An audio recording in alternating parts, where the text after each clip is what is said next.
Hey guys, welcome into another episode of Slightly Serious. I'm Nick. I'm Zane. It's good to see you, brother. It's good to see you too. And we're back, taking a little bit more advantage of the green screen. Again, setup itself hasn't changed, but we're using its abilities to have a little bit more of an immersive. Have a little bit more fun, if you will. Yeah, Yeah, we might. we might. But how you doing, man? I'm pretty well. I just survived another week of life, and that's always a celebration. Another week of life, indeed. Yeah. You been doing anything fun? Working. I saw a musical yesterday, actually. Did you? It was a local high schools did a Chicago musical, so it was like pretty good, pretty crazy. Like high schoolers, they were doing like acrobatics. They had like where. Why would you go to a high school musical? It was a friend of the family's like daughter was in it. Oh, okay. And they had nobody in the family that was able to go for the last night. Yeah. So my mother and I went. So she had somebody there to see her. Okay. That's pretty cool. The musical was fantastic, especially for like a high school production. There was a lot more than I expected to see in a high school like production of a musical. They literally had like acrobatics going on. They had you ever seen the They had acrobatics? You ever seen what is it called? Like they have like the lace coming down and the women like usually like climb it. Burlesque dancing? Not burlesque dancing. Let me see if Are I you can sure? pull it up. Are you sure about that? Yeah, it's why can't I think of it? Strip clubs. That's a pole. Oh no. You're looking for a string. There's something relatively similar, I believe, in Aladdin. I can't remember the name of it. They slid down a rope of a sort, a string. There was dancing involved. I know that. Was there a lot of dancing, Zane? No. I mean, there was a lot of dancing, but fabric. So Fabric is, yeah. Fabric's a so thing. it's like this. Oh, she was a fabric dancer. Yeah, but like literally in the air, and they climb up, and you ever seen The high school kids were doing this? Yeah, aerial like silk dancing. You ever seen this? No, I've seen it, yeah. Yeah, they had this in a couple spots of this high school. Is it called music. silk dancing? Is that what it's called? Yeah, silks and stuff. Because I just couldn't remember what it was called. But yeah, they had like stuff like this going on in this high school production of a musical. Dude, that's wild. We didn't do stuff like that in my high school. And then they also had. The You liability. ever seen the wheel where people like it roll it and they're like standing on it and doing tricks while it rolls? Yeah. They had that. I don't think on we were one allowed side on of it. ladders at my school even. My school, if you like thought about it, they're like, nah, 2 feet on the They're ground. like, guys. You can lift somebody for 3 seconds, but there's 4 spotters. Please get down from there. We don't like stuff like that. Oh, it's So, making us like, nervous. I thought that was so crazy. That is cool. But like Chicago, like is a pretty like. General sum of Chicago. If people have never seen it, what is it? Well, I've What's the seen play about? the original like before, and it's more of like an adult one. So this was like a teen version. Okay. But it's about like The the premise. 20s of Chicago, where vaudeville was like the main scene of things. Which was like burlesque dancing, right? Yeah, and there's two like the two main women were both performers that are also both on trial for murders. Okay. And it's like their stories on how they're trying to get out of being like guilty, but also trying to use the publicity of the murder trial to like catapult their vaudeville like show stardom. So trying to use the publicity of them being alleged murderers to then hopefully get a following. So when they get acquitted, then they can also still be famous enough to like do shows and make money. See, I've never seen it. So it's a thing like that. Mainly There's a I was lot of asking 'cause dancing. I'm one of those people that doesn't know. Yeah. So there's a lot of things like that. It's a great musical. If you haven't seen it, go see it.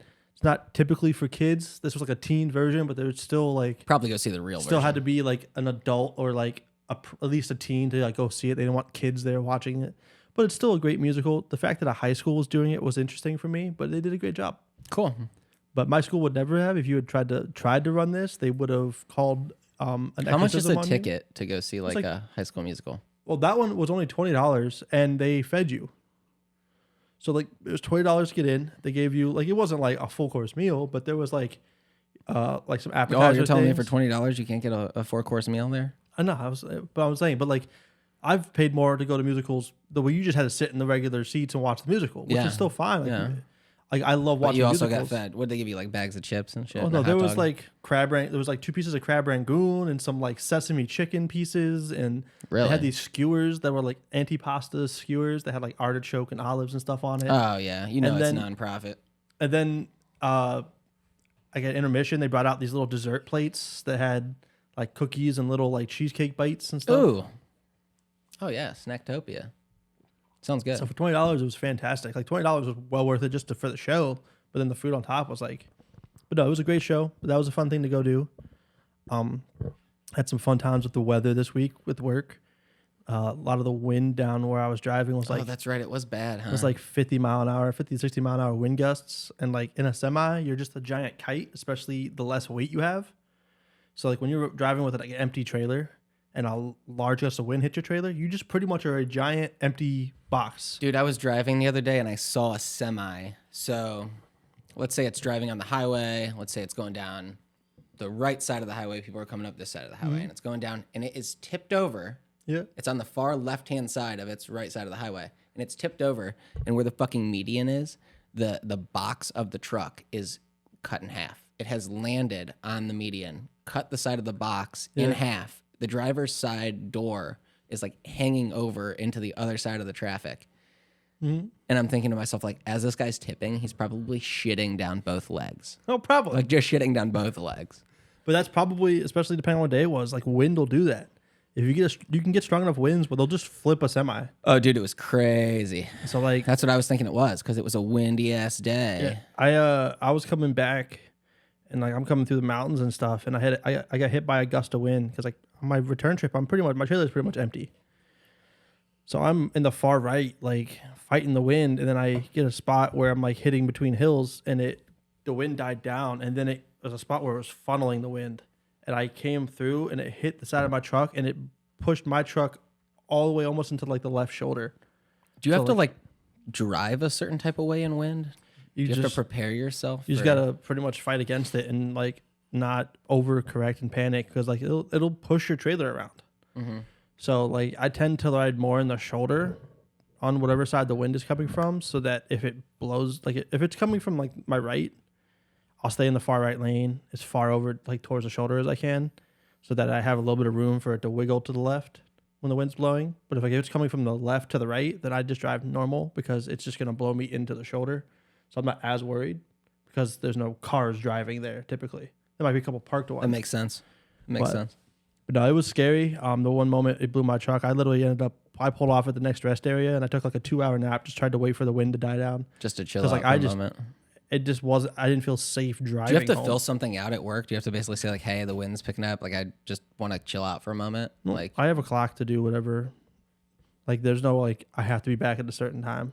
oh, okay. So it's not like you can just like Yeah. you can stop if you need to. Stop. Yeah, I do it almost every week. On my return drive back, I stop and take a nap anyway. So there's no point in like pushing when you're tired to try to drive. So if I start to feel tired, I always pull over, take like an hour nap. Safety first. So Good. I just like took a 2-hour one, let the wind die down, and took a nap. Cool. Woke up and continued on my drive. Is it a comfy bed in there? It's all right. It's like a little full size mattress, but it's not like anything super. But I mean, you're in a But truck. like, is your space a comfortable space? Yeah, it's plenty of room. Like I'm not a short guy. I'm not real tall, but like there's still extra room. The guy that trained me when I started driving, he's like 6'4", 6'5". He fits on the bed. Like Yeah. there's it's enough chill. room, and like there's a mini fridge and like a couple cupboards for storage, and it's like 2 little tables back there. Oh, you got Some of them, space. some of them are even bigger. Like there's trucks that have like whole apartments in the back of them. Shut the fuck up, really? Yeah. Pull up something like that. That I'm curious about. That's pretty wild. I always kind of wondered what the inside of a semi looked like, and like So like typical how much ones are space. like Whoa. this. So this is kind of like not really like this is a little bit more up than like what mine is. That's But, like- pretty ritzy. Tell me yours doesn't look like that. Mine doesn't have like this like padded stuff, But like it's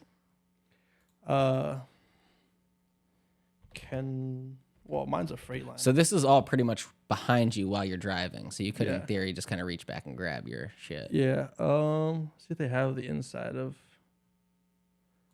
What are these prices that I'm seeing on here? What are the things that are priced? People selling used trucks.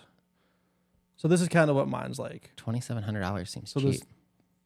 Oh, then that wasn't 20. Yeah, I was like, These are just probably pieces and stuff for trucks, but like mine's trying to find one that's like literally what mine is. Wow, that one on the with the unique 60 of semi. Holy shit, bro! Could you imagine Yeah, some people have like having a space full-size like that? beds Look and at stuff. this. You look at all that covered space. Yeah, I'm trying to find one that's closer to what I do. 'Cause, That like, one's got like a this one's not chandelier too bad, hanging but like from it. there's a literally bunk bed. So there's a second mattress up here, but there's like storages. There's a little mini fridge down below. There's like a Yeah. little full size mattress. Like there's not a lot of. Are them. they Like, it's, like, typically clean when you get them? Like, are they? Or Well, are they yeah. like beat up? But you get in there and you're like, okay, it's Well, it depends on the people that use it. Like mine's a newer truck, and there's only me and one other guy that use it, and we both keep it. so it's been nice. Yeah, we clean it and we clean it out. I'm only in it like 1 day a week. Both of us are, so it tends to not get too beat up. Let's say both of us take care of it. Good. But you'll see some where it's like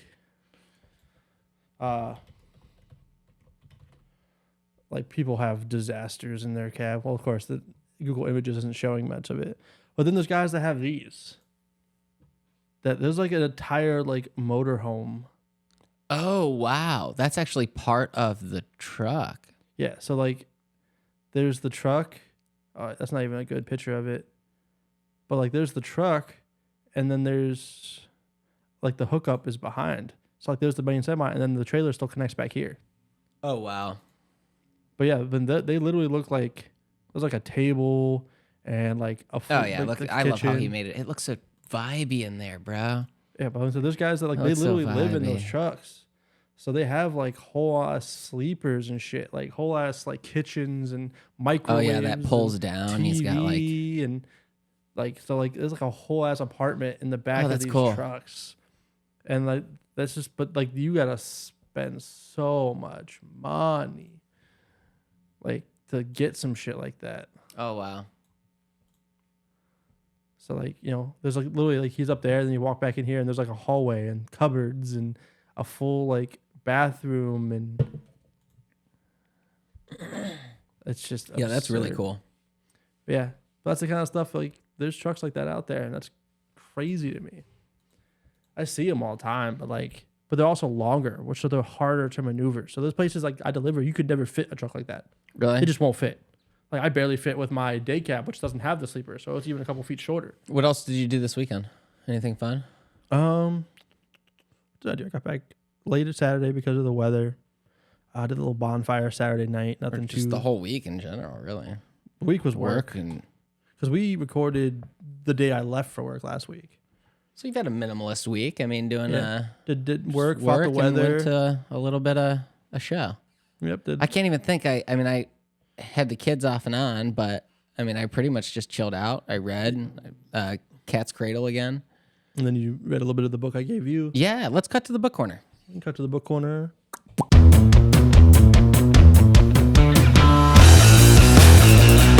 Welcome. Yeah, I finished Cat's Cradle. I started it and then finished it. So here's the deal. I told myself I was going to read this book that you got me, and I am. Yeah, it's But not I'm a book only that's like flying You know through it. it. And like I've started doing the audiobook again. I only got through the first rule too. So we're both at pretty much you're still on the first rule. I finished the first rule. That's about I'm where on we the are. first rule. Yeah, you just finished it. But no, I picked up my favorite book of all time, Cat's Cradle, and I read it from cover to cover in the course of a day or two, just chilling out casually. Because I just felt like I needed to read it again. Sometimes you just got to pick up your favorite book and reread it, as you're probably going to do with Dune. I've done Dune a couple of times. I've rewatched the first movie a couple of times. The Lord of the Rings series I've listened to multiple times through.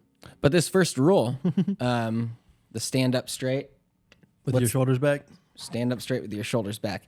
It starts out and he's talking about the crustaceans. Good old lobsters. Good old lobsters. And he was saying how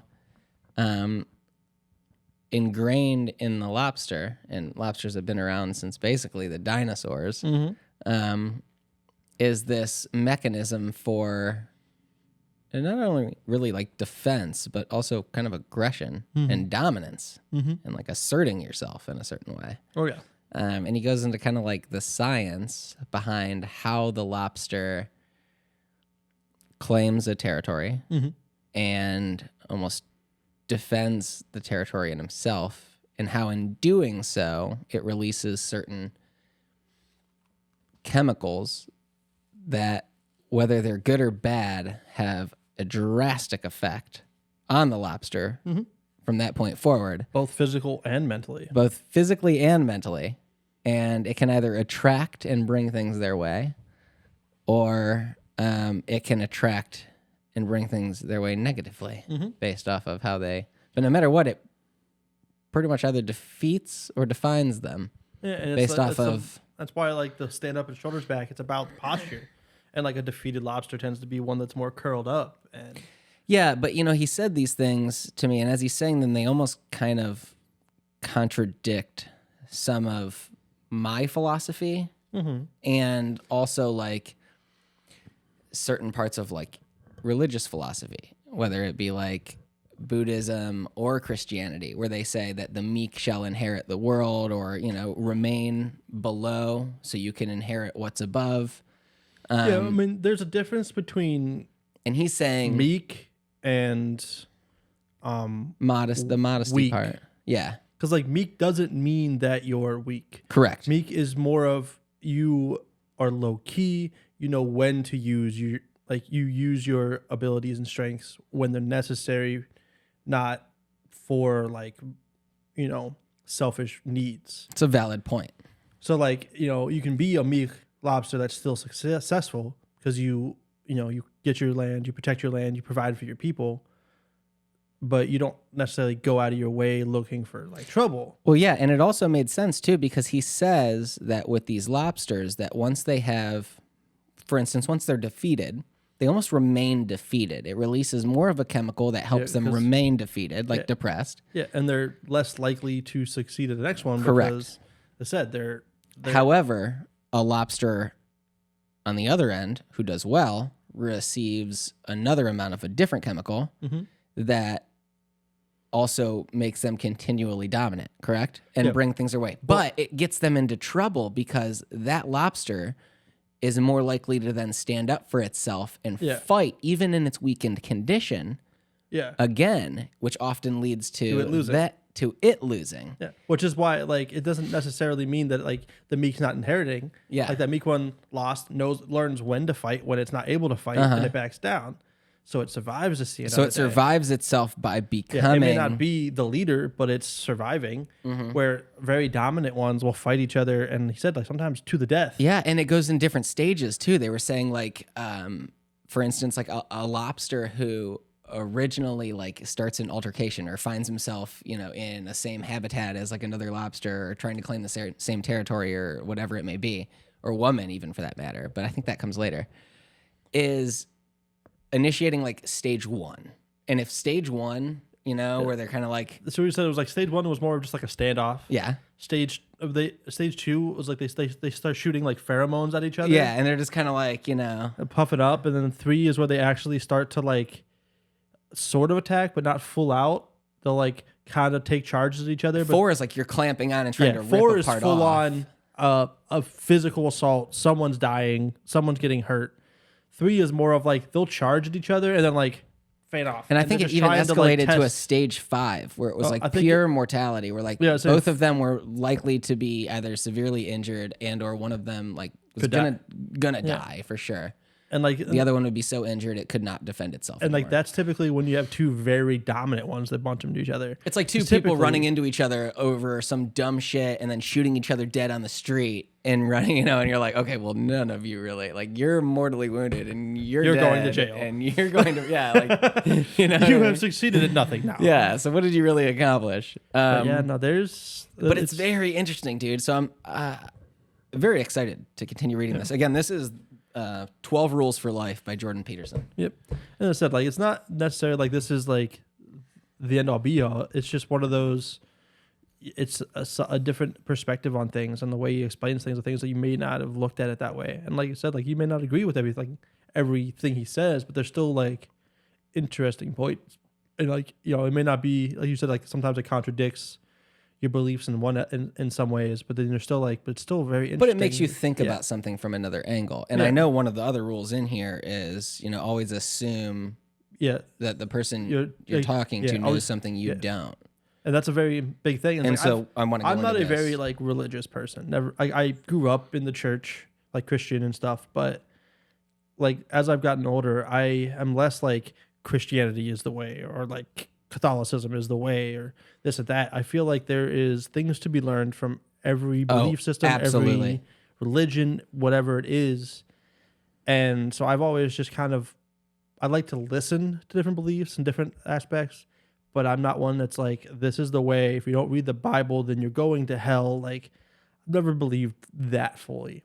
I just believe like everyone has their own spiritual journey and like connection with the world and what is not of the world and things like that. Everyone's got a different connection to it. And in general, it's just an acknowledgement that there is something greater than yourself, I think is what it is. It's not like, oh, it has to be this God or this or that. Like for me, it's a recognition and an acknowledgement that there is something greater than you. Mm-hmm. You know? Yeah. That you are not better than anyone else. Yeah. And there's something much bigger than you. And I look at it like it's almost like a cop out in a lot of ways too, is how I look at it. Because sometimes when something happens and you can't explain it, you're like, well, it's just some higher power had a different idea. And it's like, it's a coping mechanism as well. It I mean, is. have you noticed how the majority of the people who are so religious and really thoughts either and prayers had something either Thoughts and detrimental prayers. happen or are really hoping for something really big? Just or gonna pray about it. Just thoughts and prayers. they're trying to establish some sort of comfort over a loss of control or trying to gain some sort of control over something in a way. And you know, but that's even part of what Cat's Cradle was about too. You know, in the book he would say like, see the cradle over and over again, about how his father would push this cat's cradle in front of his face. And it was just these bits of string that created X's. And, you know, and he's like, just to make it. At one point he's like, oh, I get it. It's about the meaninglessness of it all, you know? And it may or may not be about the meaninglessness of it all. It might be that everything has it's your own interpretation. Yeah. It's perception, actually, is what I think it is. It's your perception of it. And I don't think that there's anything wrong. It even says in the beginning, anyone who does not understand how a good religion can be founded on lies will not understand this book. Mm-hmm. Because it's not like everything is verbatim or truth. And I don't think it's that the search for truth is necessary so much as the search for your own personal meaning. Like if you have the ability to find meaning in something and create meaning, then maybe that's more important there are than trying to find the truth. Yeah. There are very few things that are a definite fact. Outside of that, it is all about your perception, how you perceive a situation. Personal truth versus there's objective truth, there's personal truth, there's definite truth. Like how they say, like the only things that are for sure in life are death and taxes. Taxes in general is like, that's more of the joke side of it. Yeah. But like everyone and everything dies. If That's it's living, it's going to die. Yeah. Immortality is not a thing that has been for anything living at this point. Like, is even the oldest things in the world will die. And that's like the only thing, one of the few things that is a definite thing. Outside of that, it was like everything is just a matter of perspective. There's all these like laws of physics and things like that we like the science is brought up, but then there's always like questions. Mm-hmm. If you go deep into like every like scientific theory, there's always like studies on like what's the limit of that theory. Yeah. And if you really think there's a limit to that theory, then that theory is in essence flawed in somewhere. But it's a matter of finding that flaw. You know, and I think that's part of the reason that a lot of people find so many different contradictions within a certain book of religion. You know, you go through it and you're like, oh, this contradicts this or this contradicts this and everything. And I think the reason that might be is for a couple different reasons. One, the books are typically written by more than one person over the course of more than one period of time. Mm-hmm. Two, they were written in numerous languages, all of which had to be translated, many of which the words don't mean the exact same thing they meant before. Three, you are dealing with a lot of these religions that whether or not they were multiple people over multiple periods of time are still related to the same general area. Mm-hmm. You know what I mean? Until they were spread. Yeah. And they're also written, it said they're written over different times, but they're written in a different time than now. The Bible was not written yesterday. But they all kind of centralize around the same general themes of 1, what may come after, 2, how to conduct yourself appropriately while you're here, and 3, how to be spiritual. Have you seen the show on Netflix called Ancient Apocalypse? God damn it, that sounds so fucking familiar. Why? So it's a What is that series about the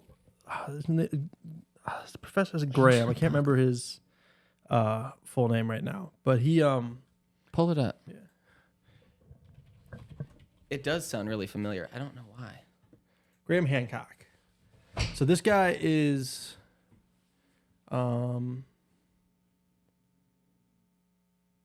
he does a lot of things about he's like looking at like ancient civilizations and stuff that has like not been found or has like been forgotten about, sort of thing. Okay.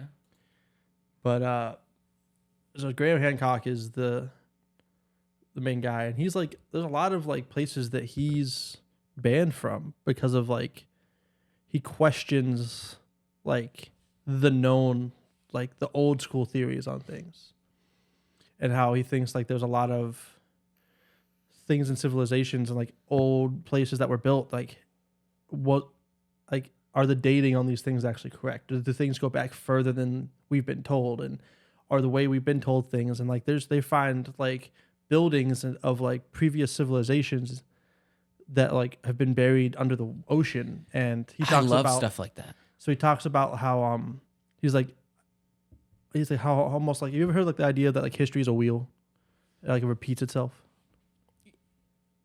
In a way, yes. So it's almost like There's a lot of Greek there was mythology a behind that, like too. advanced civilization before, and then it died, and then we had more of the like uncivilized time where you kind of go more through cavemen, and it kind of cycled itself back. But like they also go through talking about how there's places built in like Europe and stuff where the buildings like they understood the stars more than like you would think they could without all the equipment we have now. Oh, like yeah. You're talking about like even Stonehenge is like basically a huge calendar. Stonehenge right? is just like the most public known. But there's a bunch of stuff. Hundreds of places where everything, there was places where there's multiple buildings that had gotten moved because technically like the stars don't go to the same spot every time. There's a slight offset. So every couple of years, like the stars are moving. So for a couple of years, you might see a star constellation, but in like 100 years, that star constellation may not be visible to your area now. And like, but they do that. They would move buildings and adjust buildings, and they're like excavating places. Really? But there's a whole series about that, and a lot of the things. There's a site they talk about that's in Ohio. It's called Snake Mound.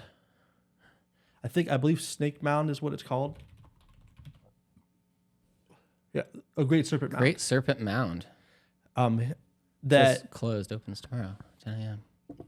On my way. Like there's like it's like a giant mound of like a snake and stuff, but the head at one point, like if you went back to about where it's dated, because like now, as I said, like the rising and setting of the sun changes over hundreds of thousands of years because the Earth is not perfectly, it's like tilted. Okay. But where it's dated to, if you go back like using our science on like guessing where like predicting where the sun used to come up, the head of the serpent used to point directly to the sunrise. Interesting. So like this whole thing, and then it would point to the sun. Pretty cool. But like, yeah, this is down. This is from This is in Ohio. I don't remember like what. how long ago is what I'm trying to figure out when it was established and how the mound was made. Even that is pretty wild looking. I mean, it's so distinct. It's Great clearly Serpent Mound is about 2,000 years old. 2,000 years old. Southwestern Ohio. Yeah, it was thought to be around 900, but radiocarbon dates reveal that the mound is over 2,000 years old, which is crazy. That's pretty wild. I would really like to go visit that now. Where I'm trying to remember where it's in Peebles, Ohio. Where the fuck is Peebles, bro? I've never heard of that. Yeah. He's like getting directions from here.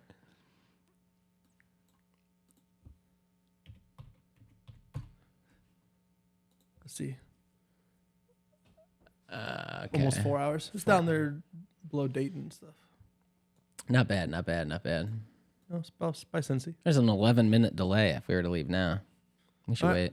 Well, bye guys. Let's wait. Let's wait it out. Let's wait for that delay to pass. No, that's cool, man. That's cool. You know, I was just thinking about how like just ancient language in general. Like, Yeah. Well, it's just like Hebrew. Did you know that in Hebrew the letters add up to numbers? So the word mother in Hebrew has a certain number, and then the word father in Hebrew has a certain number, and then if you take the word mother and father and add those numbers together, it's the number for child in Hebrew. Is that fucking wild? Isn't that crazy? There's like all kinds of stuff like that where like it somehow makes sense. yeah. Where like, let's say mother is 10 and father is 12 and then child is 22. Yeah. But I don't know the exact numbers. I'm just saying like it adds up like that for so many different things. And it actually makes sense. So like What is numerically the value of the Hebrew letters? the Hebrew alphabet, which serves as a holy language of the Bible, Jewish, Aramaic. But yeah, so it's just like all the way up to Yeah. a couple hundreds and stuff. But Yeah, that's crazy. so it keeps going up and up and up. But regardless, it all makes words with numbers, and then the numbers coincide to what you would think they. It just, dude, it's So mind Hebrew, blowing. Jewish, Aramaic, Yiddish, and Ladino. Interesting. Each Yeah, letter that's has cool. its own sound and numerical value. So let's look it up just to see for a second. What is the I looked at word? the calculator. I'm not even trying to do all the calculating Is stuff. it so much? It's like you have to punch it in, and then like which version of the alphabet are you doing it with? I'm like, but it's still a cool little thing to Isn't it? know about. Isn't it wild? Yeah. So language as well does stuff like that. And then there's this book called 777 that was written by Aleister Crowley. And that takes the Hebrew alphabet and its numerical value, and then it brings up its correlation to the tarot and to astrology. And it's a very small book, and it's written in code. So unless you have like the knowledge to decipher what the fuck it is this man is even talking about, you can't read half of his works with proper understanding it, let's just say. But I have like the majority of these, and I do have this 777 and other Kabbalistic writings by Crowley, and it is pretty interesting to look at how he takes Hebrew and brings it into astrology. Yeah, language and all is these something things. that's wild. I can't even barely speak English, and English is like it's been understood as like even like internationally is almost one of the hardest languages to learn Because there's not very because many how rules. fucked up we have it. Yeah, even our rules aren't rules. But there's like I've seen guys that like I can't remember know how to pronounce it, but there's this YouTuber and stuff I see that he knows like so many languages, and then he goes to the country of those languages and like speaks it with people and then learns it more fluently in person. But like he's also learned like there's like almost forgotten about languages in like the northern parts of like the tundras and like way up in like northern Quebec and stuff where there's just like tribes that the last ones that speak it, and he'll go and learn their language. I feel like that is such a valuable thing to know is like- another language. Like I can't. Like I can, like you said, I mean, I know English relatively well, but to speak something else fluently Trying to remember this or guy's- multiple things fluently, that's a talent, That's not what I meant to type. and you need it, especially now. I can't remember his freaking stuff. I'll have to look it up another time. If I can remember it, I'll try to plug it in over top here. What is it exactly? But it's this guy that he learns different languages. And, like that's Oh, you're trying to find him in general. Okay. Because like I think what he does is so. He learns like languages that don't really exist in the mainstream. Is what you're saying? Yeah, Stuff that's very guy right like here. strict too. And- XIOA. So Xiaoma, Don't even try. Don't even try to pronounce his name. but Fuck that. he goes to like different places and learns their languages. Like he learned like Korean stuff. He's a white guy. Yeah, and he uses that as like clickbait on a lot of his stuff. He'll be like, clueless white guy orders imperfect like Chinese and stuff like that. He's white, yet his name is like actually a Chinese name. Well, he also has like lived in there, and I think the first part of it, there's like NYC is the last part of his thing. I think this first part is a language, or the name. XIAOMA. But he studied. It says dozens of languages. Oh yeah, that's the name. Yeah. The NYC is different. Yeah, because where he lives. But he literally like learns all these different languages. Is it Yama? Is that how you say his name? Yama? No idea, but I think XI is Y sound, so it's Yama. he literally like Who the goes fuck knows, places, though? but like all over the world. He in like African, Middle Eastern, Indigenous American, South Asian, European, Chinese, different like he does all these. But he'll go to like those countries and they see him as like a white guy, and they'll speak their language, and then he'll be like, and he'll start speaking it too, and they're like, oh shit, Yeah. like I can't even speak English, and then let alone like you see how in depth things like Hebrew and things like that are, even speaking it, let alone learning a language spoken and then written as well. So does he know it ahead of time before going there, or does he learn it as he's speaking to them? But yeah, he learns as much as he can, but then he'll go to those places, and like he lived in some of those countries sometimes Yeah. for a while. But it's just like to be able to learn languages in general, like to learn an extra one or two languages, he learns dozens of them. And then he'll go there and speak them pretty much It's his passion. fluently. Well, you can tell when people are really like excited and they love doing something, it's pretty easy to do it. and Especially when learn you it, can when make love content it. and and get paid to do it. I go learn some languages without getting paid to do it too. Yeah, He and has if you 7 million subscribers. He's making plenty of money. You learning take to do the some- time and you can learn it. You just have to take the time. Yeah, but I think that's just crazy. And then he said he goes and learns languages that are like dying languages, like the Cree language. It's like an old, like real old tribe. There's like very few of them left. They're like the only ones that speak that language. He goes and learns that language It's pretty cool. and becomes another person who knows it, and like hopefully that language will live on longer. Or maybe it won't. But Maybe he'll take it to his grave, spouting nonsense. but yeah. So it's really a cool thing. I did want to talk about one thing today though. Oh? So last week we talked about the eclipse. Yeah. How people were freaking out and like doomsday prepping for the eclipse. True. After we got done recording, I heard this news article, and I thought it was crazy. And it's just like the epitome of Woman accused of killing partner and throwing children out of car was scared of the eclipse. so it's a woman who police say killed her partner. she's a social media influencer who was more of like the astrology like influencer, talking about the stars and this and that. Went on like a like leading up to it, she was posting about like wake up, the apocalypse is here. Everyone who has ears, listen. Your time to choose what you believe is now. If you believe in a new world is possible for the prophet right now, there is power in choice. There's power in choice. And like she was like just going off and reposting her own shit and trying to like freaking out. And then she stabs her partner the morning of the eclipse, and then pushes her children Jesus fucking Christ, out of a moving man. vehicle, and then crashes her car and kills herself. Where, what? This was in like Los Angeles, I think, Oh my Southern God. California.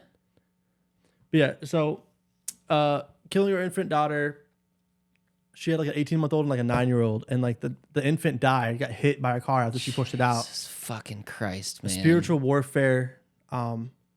She was calling it the solar eclipse was spiritual warfare. She pretty much had like taken the eclipse to the point where she was like freaking out about it. Ends up killing people because of it. But yeah, she literally killed her partner and one of her children. Yeah, so had an argument around 3:40 a.m. in their apartment, about 25 miles from LA. Stabbed her partner, fled with her kids, an 8-month-old girl and a 9-year-old sister. Then drove along the interstate before she threw her daughters out of the moving vehicle at 4:30 in the morning. And the kid was pronounced dead on the road. And so can you imagine being the daughter? I don't want to imagine any of this. This sounds terrible. But I was like, this is the extent people were taking their fear of the eclipse to. Yeah, I don't like that. And I'm like, what goes on in somebody's head that they get to this point? I'm like, why is that a thing? Yeah, I don't. Yeah, and then she ended up crashing the car later. I was like, what? It's just like the extent of the fear of the eclipse. Well, we know what the eclipse is. It's a couple minutes where the moon's going to block the sun out. And people were like, that means the end of the goddamn world. I mean, the woman was clearly psychotic.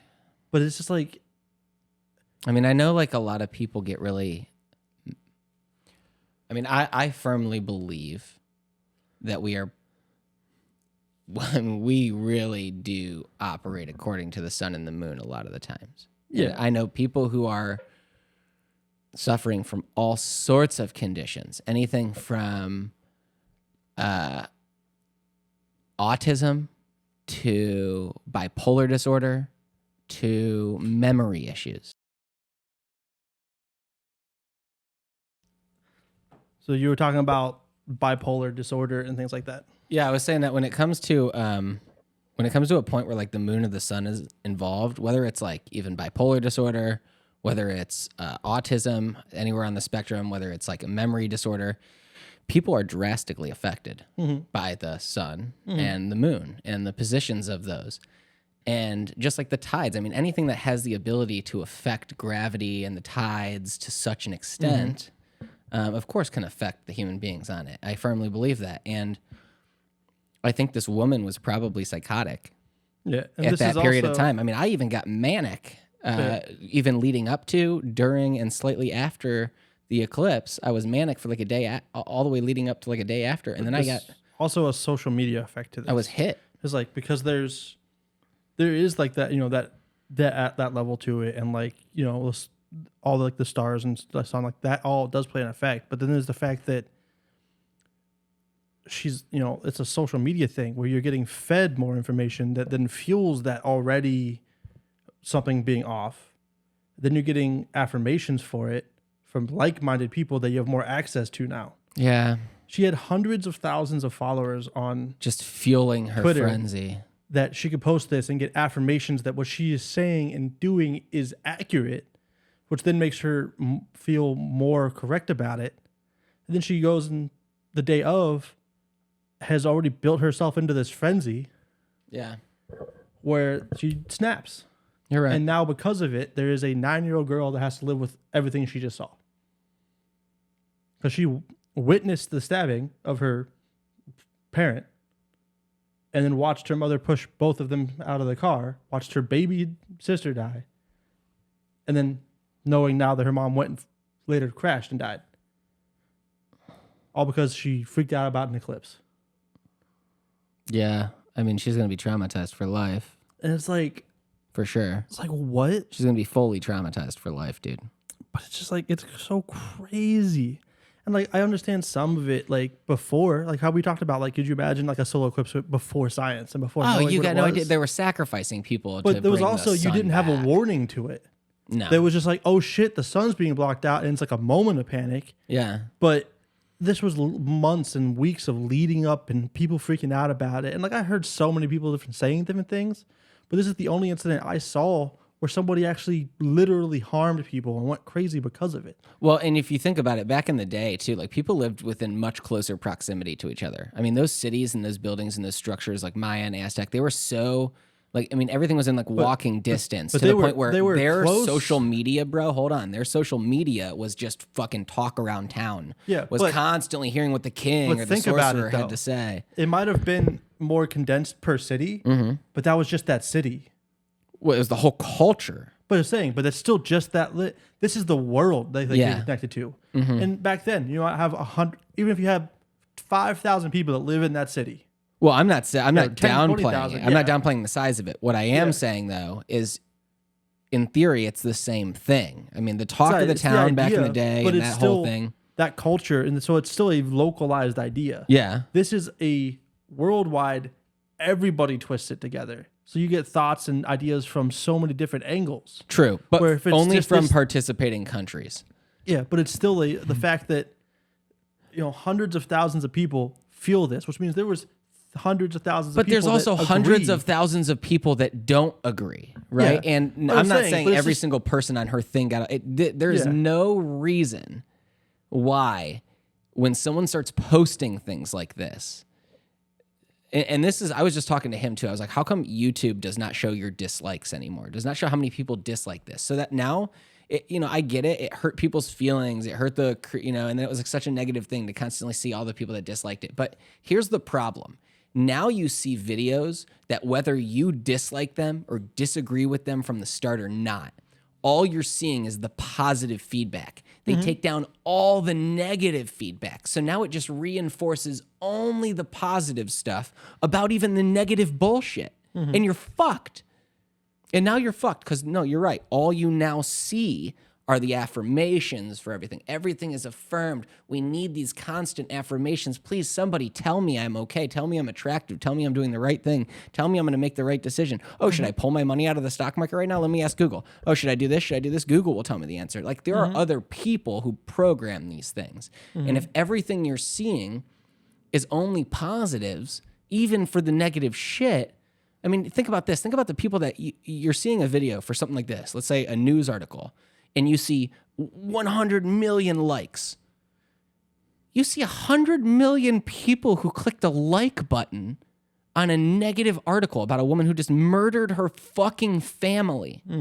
What is there to like about that? But in order for those things to even get hits and get views, people have to like it. It is such a backwards ass fucking system. It's because now we are so afraid of being criticized and so afraid of negativity for everything. Oh God, please don't fucking offend me. Fuck you. You should be offended. You should be offended by half the fucking shit you see right now. Yeah, and that's the other thing is like everyone's always had their opinions and their thoughts. Social media has just allowed everybody to share it with everybody. And not everybody should have a fucking voice. Some people should just shut up. Yeah, but if you're going to be able to share whatever you want with everybody, you should be able to see everybody's response. Well, no, not just the people who had kind things and reinforcing things to say. I want to see the people who said, this is bullshit. This woman is a danger to herself and to others. And it sounds like she's setting off an alarm right now that we need to pay attention to. But instead, you're just seeing the like. Oh, yes, of course, the stars. Oh, the stars. Fuck you. But I just thought that was crazy because we talked about just like the fact people were like doomsday prepping and like freaking out. We like made jokes about like, oh, what was it like before science? But then this literally came up like a couple hours after we recorded that I saw this. I was like, you know what? And the reality is you didn't just fuck up that little girl's life. You fucked up her husband's life. She fucked up her life. She fucked up everybody that had to deal with that disaster. She set off a chain of events by doing something like that we'll never fully even understand. I mean, that chain of events, I mean, everybody who then had to deal with it, everybody who saw it driving by, anybody who witnessed it, anybody who heard about it afterward who was deeply affected by it, this podcast that's going out talking about it, and everybody who listens to this. This woman set off a chain of events that she'll never fully understand. And none of us will. Yeah, and it's just like, why? And so it's like, thing is like, she also died. Yeah. So there's like literally not even like like you said, like we can't even be like what was going through your mind. Like there can't even be like an investigation into her. Ultimately, that's not important. I know, Because what but it's still, occurred are still the events. You know, like what's going through her mind. Her mind is fucking mush right now. So I guess it really doesn't matter. What matters is what's going through the mind of everybody else who's now had to deal with this, who's still here. Yeah, it's just I don't know. Just like funerals, they're not for the dead, they're for the living. They're for people to cope. It's so that you feel like you're doing something proper for the person who is cared about, and you can have some kind of solace over it. Funerals aren't for the dead, they're for the living. And it's the same type of people who are going to be affected by this right now. It's not the woman whose brain is no longer even functional. It's such a fucked up thing. It really is. Yeah, it's just I thought that was absolutely wild. Yeah, you kind of brought that up. I didn't even know what you were going to bring up. You just said you had something you wanted to talk about the solar eclipse, and that popped up. I mean, that caught me by yeah, that's kind of why I didn't give you the heads up, because I like that. That's the same reaction I had the first time I saw. I was like, "The original. fuck are you talking about?" But it's just like, yeah, as I said, like we were like half joking, like, "Oh, people were panicking, and it's the fucking coming of," and then there's literally no. But the stock market did start crashing pretty much right afterward, which we knew it would, because that's when there's blood in the streets. That's when you want to buy, when everyone's panicking. Yep. And I said, like, it was... Buy that shit. Buy it up. But it was just crazy. But yeah, that was one of the things I was like, I'm going to talk about this because it just was a follow-up on the stuff we talked about last week. And yeah, it's one of those, like, it was shocking. And so when I was like, what do you mean that... Yeah. And then, like you said, there's, like, the empathic side of me that's like, that fucking girl, that 9-year-old girl, is old enough to understand what happened around her. Maybe not like fully, but she still knows. It's like, because I was like, I was 11 the first time I had to deal with death for the first time, but like it was like a friend, which still sucked, but like her whole family. So the 9-year-old's the only one that lived out of them. But how, like, to what extent is she like severely fucked up, like severely injured, or is she like kind of just like okay? It just said physically. I'm just saying physically. It didn't say whether she. But she lived, at least. I mean, like, but what? I wonder. That's what the woman looked like right there? With moderate injuries. Survived with moderate injuries, okay. Yeah. And that was the lady, yeah. Thankfully, she's not, like, paralyzed or anything, you know? Yep. Yeah, she survived with moderate injuries. The baby that was, like, 18 months. Oh, yeah, don't. Or 8 months. 8 months old. I'm like, are you kidding me? But yeah. Crazy.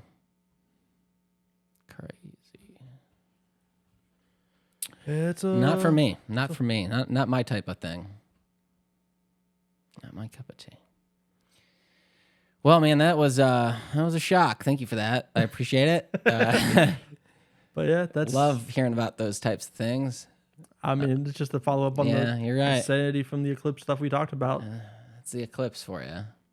But you got anything else you want to share? Any fun info? Anything you're looking forward to? At this point, I said I'm just happy with how things have been rolling here. Yeah, the setup stuff working a little bit more streamlined for us. I'm excited to see what you do with the green screen.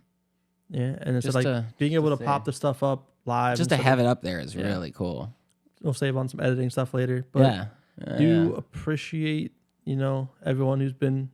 I've been getting like messages and stuff occasionally. People that have been watching it and enjoying it. I appreciate that. Everyone who's been listening to the podcast, we appreciate you. I don't get the same messages, but I'd like to see them. But I don't see all that stuff. Again, we appreciate everybody. Thank you guys so much for coming back. If you have anything you want, any crazy articles you'd like to see us talk about, feel free to. And as you can see, like our setup really is getting better and better. Like we are learning more and more. Our camera quality is getting better. Our sound's getting better. Our behind the scenes little tech stuff, Zane's editing is getting better. Time heals all wounds. Yeah, but this is 9 episodes. This will be our 9th episode. Yeah, we really almost double digits, man. Next week's double digits. Yeah, that's pretty cool. Pop some champagne and not drink it because I'm sober. Yeah. Woohoo! Popped it. I'll drink for you. Yeah. I'll figure it out. I'll get some stuff going. Get some of that non-alcoholic beer, brother. Yeah. Hey, if you could all just do me a huge favor and just say hello to your mother for me, I'd love it. Tell somebody you love them. Again, thank you so much. Like, subscribe, comment, do all the shit that all the other YouTubers tell you to do. If you're listening, we love you too. Have a good one. Goodbye.